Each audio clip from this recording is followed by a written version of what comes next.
Hey, what's up guys? Tiger Felix ASMR here. Today is a very special video.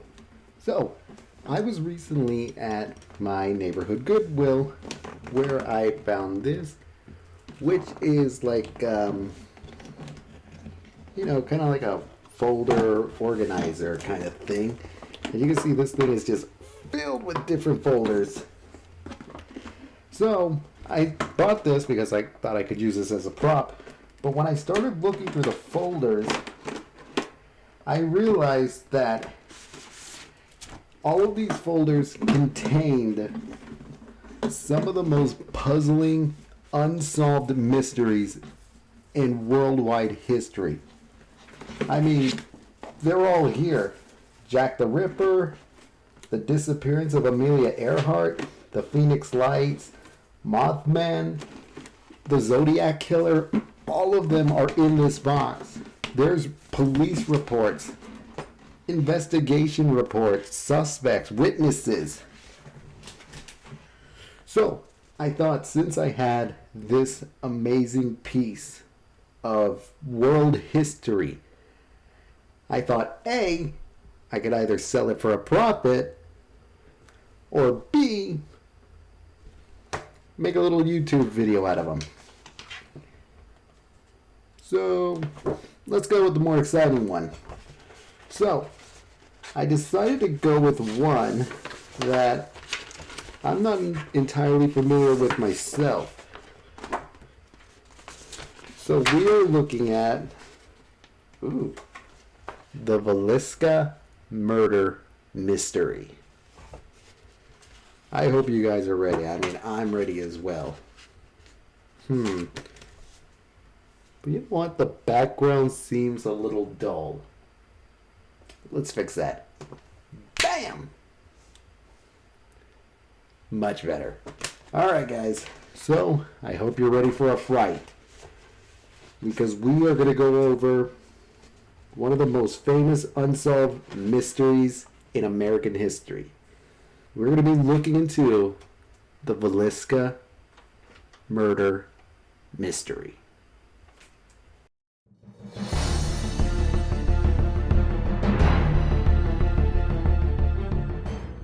On June 11, 1912, 8 bodies were discovered in a small house located in a small town southwest in Iowa, known as Villisca.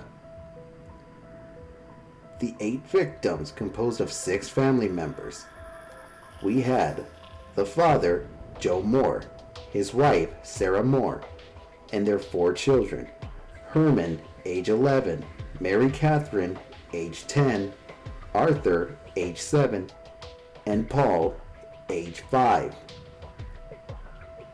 Catherine also invited a couple of friends to come spend the night at the Moores' home. We had Ian and Lena, the Stillinger sisters. At 7 a.m., Mary Peckham, the neighbors of the Moores, became concerned that none of the Moore families were outside of their house doing any of their daily chores.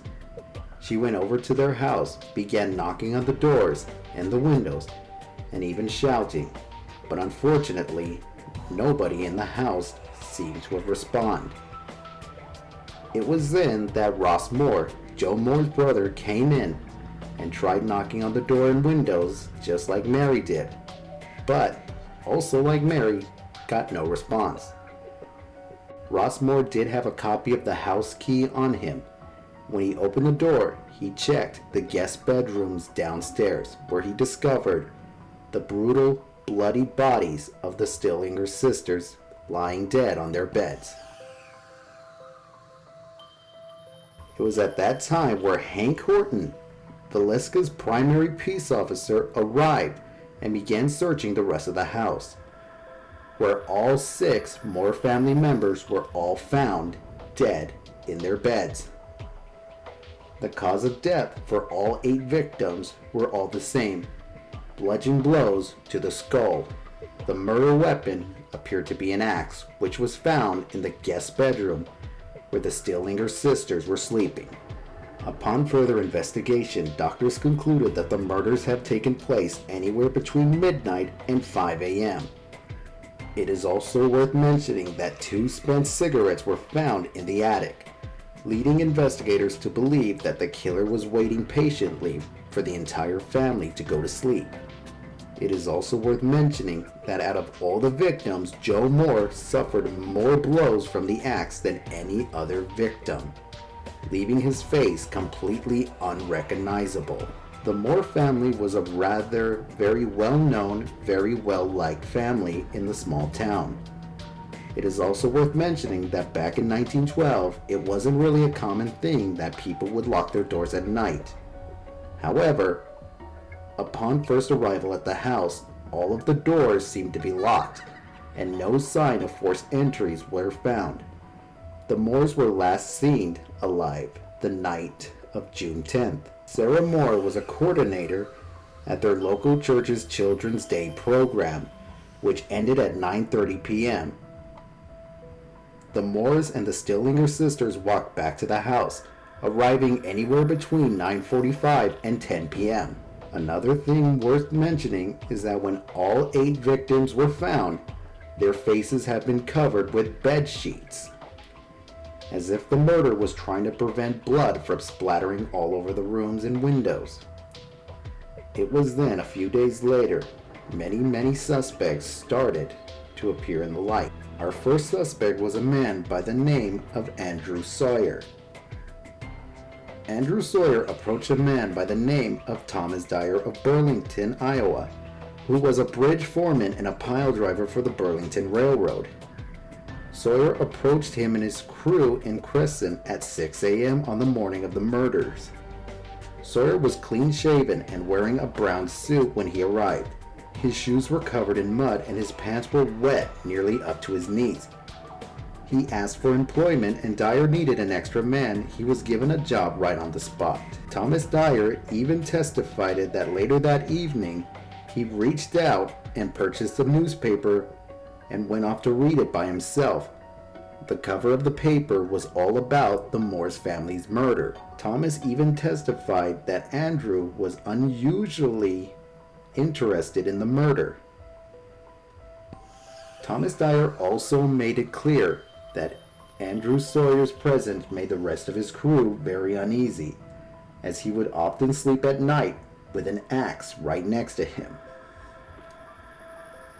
As the days went past, Andrew Sawyer continuously asked not only Thomas Dyer but the rest of his crews for any update information about the Moores murder, asking for specific details, especially asking if they know that if anybody has been caught for the murder. Dyer's son Jr. testified that the day that the crew drove through the Villisca town, a pair of footprints were found in the mud exactly 1.5 blocks away from the Moores' home. Dyer's son even testified that Sawyer told him he would show Jr. where the man who killed the Moores family got out of town. Thomas Dyer became more and more suspicious and eventually handed Andrew Sawyer over to the local authority. However, Sawyer was dismissed as a suspect in the case, as there was no evidence to prove that he was anywhere near the Moores' home at the night of the murder. The next suspect is a man by the name of Reverend George Kelly. George Kelly was an English-born traveling mercenary in the town night of the murder. He was also there at the church's Children's Day service where the Moore family attended on June 10, 1912, the day before they were murdered. Reverend George Kelly was reported of being rather peculiar, even suffering a mental breakdown as an adolescent. As an adult, he was accused of peeping and several times asking young women and girls to pose nude for him. In the weeks that followed, Reverend George Kelly became rather fascinated with the case of the Moores murder, writing letters to police, investigators, and even families of the deceased. In 1917, Kelly was arrested for the Villisca murder, and he even confessed to the murder himself. However, this was dropped by the jury, as first of all, he was clearly suffering from mental illness. Not only that, but the only way investigators got a full confession from him was through hours and hours of interrogations, therefore making it seem highly unlikely that he could actually be the killer. Our next suspect is a man by the name of Frank Fernando Jones, who was a Villisca resident and an Iowa state senator who actually had a long history with Joe Moore. You see, Joe Moore actually worked for Frank Jones at his implement store for many years. Joe Moore eventually left and opened up his own store, reportedly taking business away from Jones. However, this wasn't just all about business. Frank Jones even reported that Joe Moore has been having a sexual affair with his daughter-in-law, although no evidence was found to support this. So far it sounds to me like this John Frank guy had the higher motive to actually want to kill the Moore's family. Or at least Joe Moore. If you recall earlier, Joe Moore suffered more blows to the head than any other family member. So it almost kind of sounds like Joe Moore was the prime target in this one. But unfortunately, they couldn't place Jones anywhere near the crime scene at the night that it happened. However, there is a possibility here that he might have hired someone to do it. Let's take a closer look on that. Enter William Mansfield. A theory is that Senator Jones hired William Mansfield to murder the Moore's family. It is also believed that Mansfield was a serial killer because he committed the murder of his wife, infant child, and parent-in-laws with an axe 2 years after the Villisca crimes. He is also believed to have committed yet another axe murder in Kansas 4 days before the Villisca murders. He was also the prime suspect in a double homicide of Jenny Peterson and Jenny Miller. All of the crime sites were accessible by the trains, and all murders were carried out in virtually the same manner. All murders done by an axe. Even though it sounds 100% that the investigators finally caught the killer, Mansfield actually provided with an airtight alibi. Not only that, but there was no evidence to pin him at the Moore's home at the night of the murders. Another suspect was a man by the name of Henry Lee Moore. No relations, by the way. You see, Henry Lee Moore was a suspected serial killer. He was convicted of the murders of his mother and grandmother several months after the murders in Villisca. And much like all the other murders, his weapon of choice was always an axe. However, there wasn't enough evidence to pin Henry Lee Moore in the Moore's house at the night of the murders. Another possible suspect was actually a family member. Sam Moyer, who was the brother-in-law of Joe Moore, often threatened that he would kill him, although a lack of evidence was able to pin him to the scene of the crime, not to mention that Moyer also had an airtight alibi. You have all these suspects, but almost as soon as they're brought in, they're quickly removed as a possible suspect. Well, maybe not, because even right now, there are some people that believe that the crime has already been solved.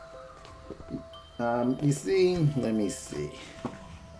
It says here, in 2017, a man by the name of Bill James, who wrote the book The Man from the Train, him and his daughter, Rachel McCarthy, did their own little investigation in which they believe that they have solved the murder. Let's take a read in on that. Bill James and his daughter, Rachel McCarthy, discussed the Villisca murder in part of the book, The Man from the Train. They believe that the true killer was an immigrant, possibly from Germany, who was a subject of a long line of other similar killings. You see, Paul Miller was already on a year-long manhunt as a sole suspect of a murder in 1897 of a family in West Brookfield, Massachusetts. He was hired by them to lend them a hand at their farm. It is also believed that Paul Miller would often only strike families whose house lived near the railroad tracks, which kind of gives you an idea of how the book got its name. It is believed that the Moore's family were just another victim of a long killing spree by Paul Miller. Paul Miller is also believed to be responsible for the killing of at least 59 other people in 14 different incidents, all of which were all killed the exact same way. Heavy blows to the head with an axe. Paul Miller would always seek the axe belonging to a family, using it to carry out his dirty deeds, and then leaving the axe at the scene of the crime, as if some kind of a signature. Paul Miller was also described of putting bed sheets over his victim's head, much like they were saw at the Moore's family murders. It is also written that Paul Miller would even molest some of the victims that he has killed, which could also tie up of why Lena Sterlinger's undergarments were removed. Well, it does make a lot of sense, but I personally believe that maybe Frank Jones might have had something to do with the murder. I mean, if you remember, it seemed that Joe Moore suffered more blows to the head than any other victim, which makes it look like he was the prime target in this. But for all we know, it just could have been just one big coincidence. But that's my guess, that Frank definitely had something to do with the Moore's murder. However, Paul Miller, it does sound like a very likely suspect. But unfortunately, even to this very day, the Villisca's murder has never been solved. And even though Bill James claims that he did solve the murder, without any actual evidence, we can't honestly say that this case is closed. Well, that's the Villisca house murder. That's only one of a whole bunch of unsolved mysteries I have in this box. I mean, just look at it here, just filled with files. Like pretty much all of the greatest mysteries in worldwide history. So I thought this could be a fun little segment on my channel. So, let me know in the comments down below what murder you want me to look at next. Whether it's paranormal, murder, some kind of weird disappearance, conspiracy, just let me know and we'll go over them. Because trust me, I'm more than confident that I have it in this bad boy. Well, I hope you guys enjoyed this video, and I hope you guys enjoyed this new segment on my channel. And I'll see you guys in the next video I make. See ya!